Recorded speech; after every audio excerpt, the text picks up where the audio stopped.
பரிசுத்தரும் உலக இரட்சகருமாய் இருக்கிற இயேசு கிறிஸ்துவின் நாமத்தினாலே இந்த பதிவை பார்க்கிற உங்கள் ஒவ்வொருவரையும் வாழ்த்துகிறேன், வரவேற்கிறேன். அதாவது நீங்க ஒரு கிறிஸ்தவரா இருக்கீங்க, இல்ல ஒரு ஊழியக்காரரா இருந்து ஒரு ஊழியம் செய்யறீங்க. ஆனா நீங்க மொபைலை பார்க்கும் பொழுதோ, இல்ல கம்ப்யூட்டரை பார்க்கும் பொழுதோ, இல்ல வேலை செய்யற இடங்கள்லயோ, இல்ல பஸ்லயோ ட்ரெயின்லயோ ஏதாவது வாகனத்தில் போகும் பொழுதோ நீங்க ஒரு பெண்ணை பார்த்து அவளுடைய அழகை பார்த்து அதை ரசித்து அதில் மயங்கி அவளுடைய முடியவோ அவளுடைய கண்ணையோ அவளுடைய முகத்தையோ அவளுடைய வடிவையோ நீங்கள் பார்த்து அதில் ரசித்து அவளோட சிந்தனையில் வேசித்தனம் பாவம் செய்து அதில் காம விகார சுகத்தை நீங்கள் அனுபவிக்கிறவங்களா இருந்தீங்க அப்படின்னா அது எவ்வளவு பெரிய அருவருப்பான ஒரு விஷயம் அப்படிங்கிறத ஒரு வேத வசனத்தின் அடிப்படையிலையும் நான் உங்களுக்கு சொல்ல போகிறேன். தயவு செஞ்சு கேளுங்க. அதே நேரத்தில் அந்த ரகசிய வேசித்தன பாவத்தை எப்படி ஜெயிக்கிறது அப்படிங்கிறதையும் நம்ம பார்க்க போகிறோம். அதை தெரிஞ்சுக்கிறதுக்கு நாம் முதலாவது ஆத்மாவை பற்றி தெரிந்து கொள்ள வேண்டியது ரொம்ப ரொம்ப முக்கியம். அதாவது நாமெல்லாம் ஆவி, ஆத்மா, சரீரம் அப்படின்னு திருத்துவமாக படைக்கப்பட்டிருக்கோம். அப்படி இருக்கும் பொழுது இந்த உலகத்தில் இந்த சரீரம் இயங்குவதற்கு, அதாவது இந்த உலகத்தில் வாழ்வதற்கு நமக்கு சரீரத்தில் உயிர் இருக்க வேண்டியது ரொம்ப ரொம்ப அவசியம். நம்முடைய சரீரத்தில் உயிர் இல்லை அப்படின்னா நாம் பொணம் அப்படின்னு அழைக்கப்படுவோம். அதே போல தான் நம்முடைய ஆத்மாவும். ஏன்னு கேட்டால் நம்முடைய ஆத்மா பரலோகத்தில் யுகாயுகமாக வாழப்போகுது. அப்போ அந்த யுகாயுகமாக வாழுவதற்கு தேவையான உயிர், அதாவது அந்த ஆத்மாவுக்கு உயிர் இருக்க வேண்டியது ரொம்ப ரொம்ப முக்கியம். நம்முடைய சரீரத்தில் வாழுவதற்கு உயிர் எந்த அளவுக்கு ரொம்ப முக்கியமோ அதே போல் பரலோகத்தில் ஆத்மா உயிரோட இருக்கிறதுக்கு அந்த ஆத்மாவுல உயிர் இருக்க வேண்டியது ரொம்ப ரொம்ப முக்கியம். ஆனா நாம ரட்சிக்கப்படுவதற்கு முன்னாடி நம்முடைய ஆத்மா பாவத்தினால மரிச்சு போயிருந்தது. ஆனா நாம இயேசு கிறிஸ்துவை விசுவாசித்த போது அவரு நம்மள பாவத்திலிருந்தும் சாபத்திலிருந்தும் விடுதலை கொடுத்தாரு. அப்படி விடுதலை கொடுத்தது மூலமா நம்முடைய ஆத்மா உயிர் அடைஞ்சது, அதாவது நம்முடைய ஆத்மாவுக்குள்ள உயிர் வந்தது. அதனால பரலோகத்தில் வாழ்வதற்கு ஆத்மாவுக்கு தேவையானது அந்த உயிர் யாருக்கிட்ட இருக்கு அப்படின்னா இயேசு கிறிஸ்துக்கிட்ட மட்டும்தான் இருக்கு.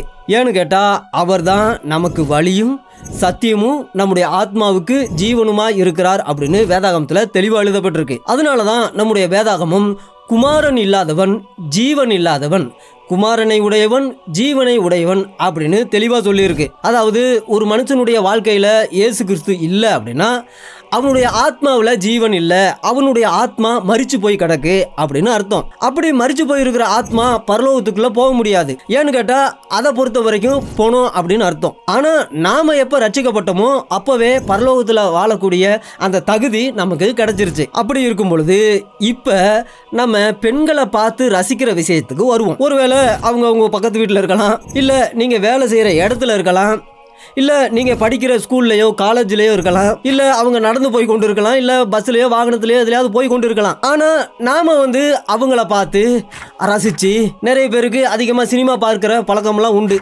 அதில் கதாநாயகிகளும் சரி எல்லா நாயகிகளும் சரி என்ன செய்வாங்க அப்படின்னா மாறாப்பையெல்லாம் விளக்கி முன்னாடி எல்லாத்தையும் காமிப்பாங்க.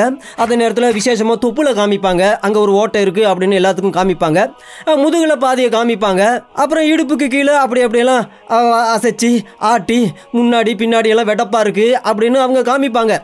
அப்படி காமிக்கும் பொழுது அதை பார்த்ததுமே ஆஹா ஐயோ எவ்வளோ அழகாக இருக்குது, ஐயோ இதை அனுபவிச்சா எவ்வளோ சந்தோஷமாக இருக்கும் அப்படின்னு நம்ம மனசுக்குள்ளே தோணுதா அப்படின்னு தோணுச்சு அப்படின்னா உங்கள் சிந்தனை மண்டலம் வேசித்தன ஆவிகளால் நிரப்பப்பட்டிருக்கு அப்படின்னு அர்த்தம். ஆனால் நீங்கள் கிறிஸ்தவர்களாக இருக்கலாம், ஞானஸ்நானம் எடுத்திருக்கலாம், அபிஷேகம் பெற்றிருக்கலாம், அந்நிய பாஷை பேசலாம், ஏன் ஊழியம் செய்யலாம், இன்னும் என்ன வேணாலும் செய்யலாம். ஆனால் ஒரு பெண்ணை பார்த்து அவளுடைய அழகை பார்த்து அவளுடைய வடிவை பார்த்து ரசித்து சிந்தனையில் நீங்கள் அவளோட உடலுறவு செஞ்சீங்க அப்படின்னா அது எவ்வளோ பெரிய கேவலமான ஒரு விஷயம்னு பாருங்க. அதாவது நீங்கள் ஆத்மாவில் உயிரோட இருக்கீங்க, ஆனால் அவங்க ஆத்மாவில் மரிச்சு போயிருக்கிறாங்க. அதாவது யாரெல்லாம் இயேசு கிறிஸ்துவின் ரத்தத்தினால பாவங்கள் கழுவப்படாதவங்களோ பாவம் மன்னிக்கப்படாதவங்களோ அவங்க எல்லாமே ஆத்மாவில் மரிச்சு போயிருக்கிறாங்க. ஆனால் நீங்கள் ஆத்மாவில் உயிரோட இருக்கீங்க. மரிச்சு போயிருக்கிறவங்கள நாம எப்படி கூப்பிடுவோம் அப்படின்னா பொணம் அப்படின்னு தான் கூப்பிடுவோம். அவங்க சரீரத்தில் உயிரோடு இருந்தாலும் ஆத்மாவில் மரிச்சு போயிருக்கிறாங்க. ஒரு மனுஷன் சரீரத்தில் செத்து போயிருந்தான் அப்படின்னா அவனை நம்ம பொணம் அப்படின்னு தான் சொல்லுவோம். அதே போல் ஆத்மாவில் மரிச்சு போனவங்களையும் அவங்க நிரந்தரமான ஒரு பொணம். ஆனால் நீங்கள் அந்த பொணத்தை பார்த்து, அதாவது ரட்சிக்கப்படாதவங்களை பார்த்து, அதாவது இயேசு கிறிஸ்துவை அறியாதவங்களை பார்த்து, பாவத்திலையும் சாபத்திலையும் வாழுகிறவங்களை பார்த்து நீங்கள் ரசிச்சிங்க. அதாவது அவங்க உடம்பை பார்த்து ரசிச்சிங்க, அவங்க வடிவை பார்த்து ரசிச்சிங்க, அவங்களுடைய பேச்சை பார்த்து ரசிச்சிங்க அப்படின்னா நீங்கள் ஒரு பணத்தோட உறவு கொள்றீங்க அப்படின்னு அர்த்தம். ஒரு மனுஷன் ஒரு செத்த பணத்தோட உறவு கொண்டானா அவனை எந்த விதமாக நாம் அவனை நியாயம் தீர்ப்போம்? கொஞ்சம் யோசிச்சு பாருங்க. அப்படி இருக்கும் பொழுது ஆத்மாவில் மரித்து போய் கிடக்கிற அவங்கள ஆத்மாவில் உயிரோடு இருக்கிற நீங்கள் அவங்க உடம்பை பார்த்து அவங்க முன்னாடி பின்னாடி எல்லாம் பார்த்து அதை ரசித்து ஒருவேளை அவங்க கூட காமிக்கலாம்.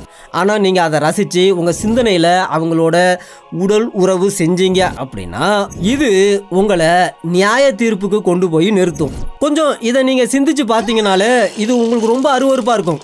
அந்த பொண்ணை அந்த எதிர்பால் இனத்தை நீங்கள் மொபைலில் கூட பார்க்கலாம், இல்லை கம்ப்யூட்டரில் பார்க்கலாம், எங்கே வேணாலும் கல்யாணத்துக்கு போகிற இடங்கள்ல, இல்லைன்னா டூரிஸ்ட் போகிற இடங்கள்ல, பஸ்ஸில் போகிற இடங்கள்ல எங்கே வேணாலும் நீங்கள் பார்க்கலாம். ஆனால் பார்க்கும் பொழுது நீங்கள் ரகசியமாக, நேரடியாக இல்லை, ரகசியமாக யாரும் பார்க்கல அப்படிங்கிற தெனாவெட்டில் நீங்கள் ரகசியமாக பார்த்து அந்த எதிர்பால் இனத்துடைய அந்த அழகை பார்த்து, அந்த வடிவை பார்த்து, அந்த உயரத்தை பார்த்து, அந்த கலரை பார்த்து, அவங்க பேச்சை பார்த்து, சிரிப்பை பார்த்து, அவங்க கண்ணழகு மூக்கழகு இதையெல்லாம் பார்த்து ரசித்து உங்கள் சிந்தனையில் அவங்களோட நீங்கள் விபச்சாரம் செய்கிறீங்கன்னு அர்த்தம். அப்படி செஞ்சீங்க அப்படின்னா நீங்கள் ஒரு பணத்தோட உறவு கொள்றீங்க அப்படிங்கிறத அர்த்தம். கொஞ்சம் யோசிச்சு பாருங்கள்.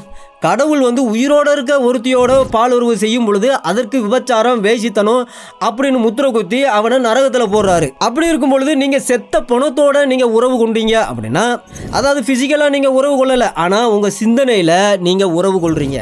அதனால தான் நம்முடைய இரட்சகராகிய இயேசு கிறிஸ்து ஒரு பெண்ணை இச்சையோடு பார்க்கிறவன் எவனோ அவன் தன் இருதயத்தில் அவளோடு விபச்சாரம் செய்தாயிற்று அப்படின்னு தீர்ப்பு சொல்லிட்டாரு. அப்போ நீங்கள் உங்கள் சிந்தனையில் யாரையாவது பார்த்து எதிர்பாலினத்தை பார்த்து நீங்கள் ரசித்து அந்த காம விகார சிந்தனையினால் நிறைஞ்சி காம சுகத்தை உங்கள் சிந்தனையில் அனுபவிச்சிங்க அப்படின்னா நீங்கள் உங்கள் இருதயத்தில் விபச்சாரம் செய்துட்டீங்க அப்படின்னு அர்த்தம். உங்களுக்கு நரக ஆக்கினை தீர்ப்பு தான் உண்டாகும். அதனால நீங்கள் தெளிந்த புத்தி உள்ளவர்களாக இருந்து ரட்சிக்கப்படாதவங்களுக்கு, ஆத்மாவில் மரித்து போயிருக்கிறவங்களுக்கு யார் அவசியம்? இயேசு கிறிஸ்து அவசியம். ஏன்னு கேட்டால் அவர் தான் அவங்களுக்கு உயிர் கொடுக்க முடியும். அப்போ நாமெல்லாம் எப்படி ரட்சிக்கப்பட்டோமோ அதே போல் அவங்களும் ரட்சிக்கப்படணும், அவங்களுடைய ஆத்மாவிலையும் உயிர் உண்டாகணும், அவங்களும் யுகாயுகமாக பரலோகத்தில் வாழணும் அப்படின்னு அவங்க மேலே பரிதாபப்பட்டு அவங்களுக்காக ஜெபிக்கிறதோ, இல்லை அவங்கக்கிட்ட சுவிசேஷம் சொல்கிறதோ, இயேசு கிறிஸ்துவை பற்றி சொல்கிறதோ நம்முடைய வேலை. அதை செய்கிறது தான் நியாயம். நாம் எப்படி பாவத்திலேருந்து சாபத்திலேருந்து விடுதலை பெற்றோமோ அதே போல் அந்த சுவிசேஷத்தை கேட்கும் பொழுது அவங்களுக்கும் அந்த விடுதலை உண்டாகும், ரட்சிப்பு உண்டாகும், அவங்க ஆத்மாவில் உயிர் உண்டாகும், பரலோகத்துக்கு சொந்தக்காரங்களாக மாறுவாங்க. அதை விட்டுட்டு அவங்க ஆத்மாவில் மரிச்சு போய் கிடக்கிறத பார்த்து பரிதாபப்படாமல் அவங்களுடைய சரீரத்தை பார்த்து, அவங்க அழகை பார்த்து, அவங்க வடிவை பார்த்து நம்ம காம விகாரம் கொண்டோம் அப்படின்னா இது கிறிஸ்துவுக்கு செய்கிற மிகப்பெரிய ஒரு துரோகம். ஏன்னு கேட்டால் அவர் நமக்காக மரித்தது போல தான் அவங்களுக்காகவும் மரிச்சிருக்கிறாரு. எதுக்கு? அவங்க ஆத்மாவில் உயிர் உண்டாகிறதுக்காக.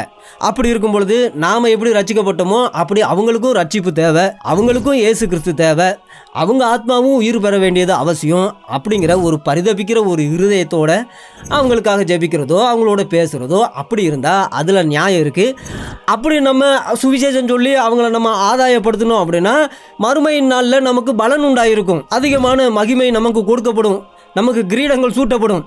ஆனால் அதை விட்டுட்டு ரோட்டில் போகிற பெண்களை பார்த்து மொபைல்லையோ இல்லை கம்ப்யூட்டர்லையோ வேறு எதுலையோ அதை பார்த்து ரசித்து அவங்களோட வேசித்தன உபச்சாரம் நம்முடைய சிந்தனையில் செய்கிறது ஒரு அருவருப்பான, ஒரு கேவலமான ஒரு காரியம் கிறிஸ்தவர்களுக்கு, ஊழியர்களுக்கு. தயவு செய்து இதை மறக்காதீங்க. இயேசு கிறிஸ்து இல்லாதவன் ஜீவன் இல்லாதவன். அதனால் அவர்களுடைய ஆத்மா உயிர்ப்பிக்கப்படுவதற்காக நாம் ஊழியம் செய்வோம். கர்த்தர் தாமே உங்களை ஆசீர்வதிப்பாராக. ஆமேன்.